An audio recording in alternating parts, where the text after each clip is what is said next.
ایک خوبصورت جنگل تھا جس میں جانور امن اور خوشی سے رہتے تھے۔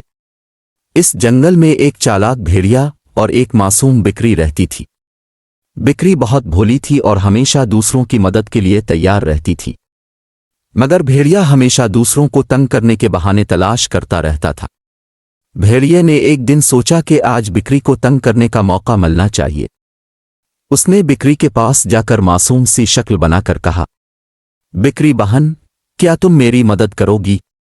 بکری نے خوش ہو کر پوچھا، ہاں بھائی، کیوں نہیں؟ تمہیں کس چیز کی مدد چاہیے؟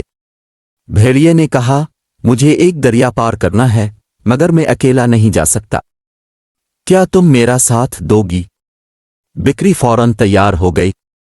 دونوں دریا کے کنارے پہنچے تو بکری کو شک ہونے لگا۔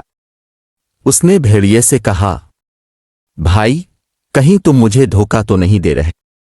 بھیڑیا معصوم سی شکل بنا کر بولا، ارے نہیں بکری بہن، تم کیوں ایسے سوچ رہی ہو؟ میں تمہارا دوست ہوں۔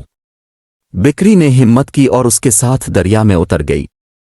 دریا کے بیچ میں پہنچتے ہی بھیڑیے نے مسکرانا شروع کر دیا اور بکری سے کہا، بکری بہن، مجھے تو بھوک لگی ہے، تمہارا ارادہ کیا ہے؟ بکری سمجھ گئی کہ بھیڑیا اسے دھوکہ دے رہا ہے۔ اس نے فوراً حاضر دماغی سے کام لیا اور کہا، بھائی، کیا آپ کو معلوم ہے کہ اگر آپ نے مجھے کھا لیا تو دریا کا دیوتا اب سے ناراض ہو جائے گا؟ بھیڑیے نے حیرانی سے پوچھا، کیا واقعی؟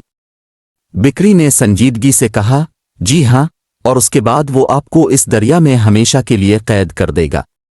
یہ سن کر بھیڑیے کو خوف آ گیا۔ اس نے فوراً بکری کو دریا سے باہر نکلنے دیا اور خود بھی خوف زدہ ہو کر جنگل کی طرف بھاگ گیا۔ بکری نے خوشی سے دریا پار کیا اور واپس اپنے دوستوں کے پاس پہنچی۔ جنگل کے باقی جانوروں نے بھیڑیے کی بے وقوفی پر خوب ہنسی الفاڑی۔ بکری جب واپس پہنچی تو اس نے پوری کہانی اپنے دوستوں کو سنائی۔ سب جانور اس کی بہادری اور حاضر دماغی پر خوش ہوئے۔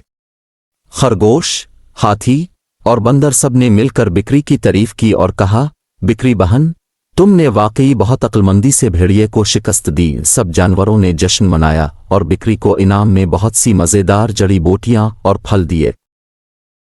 اخلاقی سبق۔ یہ کہانی ہمیں یہ سبق دیتی ہے کہ برے ارادے رکھنے والے اکثر اپنی چالاکی میں ہی پھنس جاتے ہیں۔